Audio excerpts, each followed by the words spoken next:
бол технологийн дэвшил бол асар хурцтай хөгжиж байна. Үүнийг дагаад залуу үеийнхэн бол яг л технологиг маш их сонирхож шин технологиуд гарч ирж байна.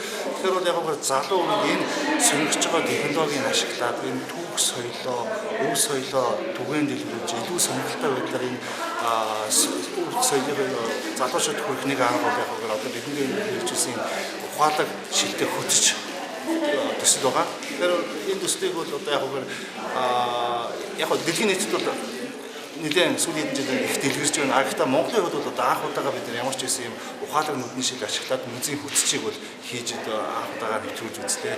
Тэгээд яг залуучууд одоо ороод музейн зөвхөн юм үзмэрийг үзэж зогсохгүй одоо тэр шилийнхаа тусам энэ музейг үзэж байхад энэ хажуу талд нь яг тэрний тухай илүү бодиттой мэдээлэл, видео, түүх, янз янзын баяжсан мэдээлэлүүд гараад ирэх боломжтой ийм л төхөөрөмж байгаа юм да.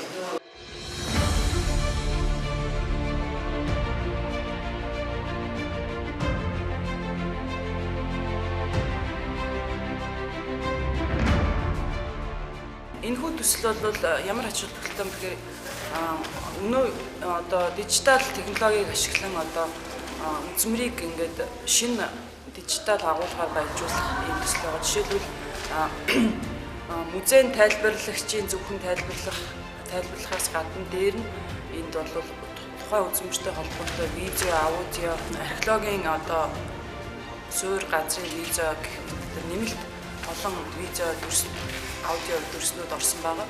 Цаашид энэ одоо 4-5 ухаалаг нүдний шилэндээ бол Зануузрын музей маань маш олон контент нэмж одоо хийх юм хангалттай юм дата хой санамжтай байгаа. Тэгэхээр энэхүү смарт аппликейшнийг бол цаашид 3D, 2D, видео, гэрэл зураг, архивын фото маш олон нэмэлт мэдээлэлээр баяжуулж үзэгчдэд хүргэх юм боломжтой. Тон хувьсгалын нөлөөгөөр музей үзэгчтэй баг зэрэг алдчихсан бол эргээд бид нэр энэ технологийн тусламжтайгаар хүүхэд залуучууд болоод олон хүнийг татах боломжтой болж гэж байгаа. За нөгөөдөөр энэ төслийг бичих үед бол ковид гарсан байсан. Тэгэхээр зохиолчийн хэлснээр өрлөг үүд өндөр уулаар таглаж хөл дураараа гарчгүй хэмээн одоо их юм хоригдлоо гэсэн үг байдаг. Тэгтэл яг ийм тохиолдол биднэрт болсон. Бид нар бол бүх үе таалга хаалттай болсон ковид гараад. За тэгэхээр энэ шинэ нөхцөл байдалд музей яаж ажиллах вэ гэхээр бид нар яалтчгүй тоон хувьсгалын нөлөө, цахим технологи, мэдээллийн технологиг ашиглахаас өргөхгүй байдалд ороод ингээд Facebook пэйжээр олон удаагийн лайв нэвтрүүлэг хийсэн, за виртуал аяллууд хийсэн, блогоор одоо үзмэрийнхээ тухай танилцуулсан, подкаст хийсэн гэдэг бүхий л боломжтой зүйлийг ашиглаж ирсэн. Тэгээд чухам одоо бүр их даацтай одоо шинэ юм ороод ирэхэд бол манай ажилтан намуу багийнхаа хамт энэ төслийг санаачилж хэрэгжүүлж байгаа. За энэ төслийг хэрэгцснээрээ бол бид нар бодит байдлыг одоо баяжуулах шинэ арга замыг олж авч байгаа. Одоо музейнууд бол олон янзаар хэрэгжиж байгаа анимашн, урлаг тал руугаа олон тал руу хэрэгжиж байгаа. Бид нар энэ дээр бол шинжлэх ухааны хэлбэршүүлсэн тал руугаа нэг мэдээлэл өгсөн. Аудио, видео, текст энэ мэдээллүүдийг нэлээд олноор өгсөн. За өгтөө монгол, англи хоёр хэл дээр өгсөн байгаа. Тэгээ 30 үзмэрийг онцолж авсан.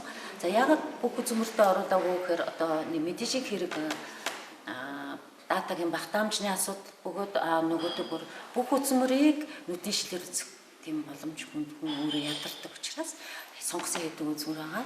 Тэгээ бидний энэ хийсэн ажлыг Монголын урлагийн зөвлөлийн Өв Эрдэнэ хөтөлбөр дэмжиж MCS-ээс 30 сая төгрөгийн санхүүжилт өгсөн юм аа. Тэгээ энэ төсөл маань бол ингээд хэрэгжээд эхэллээ.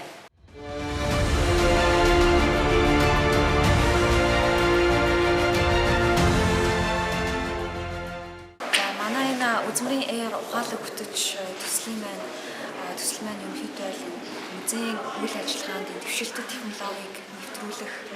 За тэгээ цаашлаад энэ хүүхэд залуучуудад энэ соёлын өвийн болон урлагийн боловсролыг олгох зорилготой байгаа. За тэгээд үзэгч та бүхэн хүүхэд залуучууд маань та бүхний сонирхлыг одоо ил татгуйцсан дэвшилтэд технологи бол манай музейд бол нэвтэрсэн. Тэгэхээр та бүхэн хүрэлцэн ирснээр бас Монголынхаа дүрслэх урлагийнхаа за мөн соёлын өвийн тухай танин мэдэх мэдээллийг та хүмүүс аваад цаашлаад соёлын өргөн хүндэтгэх, дээдлэх. За тэгээд энэ ирээдүйд та бүхэн соёлын салбарт ямар одоо зүйлүүдийг ирээдүйд хийх боломжтой вэ гэдэг энэ ухамсарыг одоо төлөвшүүлэхэд бол манай одоо энэ төсөл маань бас ач холбогдол үзүүлж байгаамаа. Тэгэхээр та бүхэн хүрэлцэн нэрээрээ тэгээд AR-тай одоо ухаалаг хөтөж төслөөр өгчөөр цаая.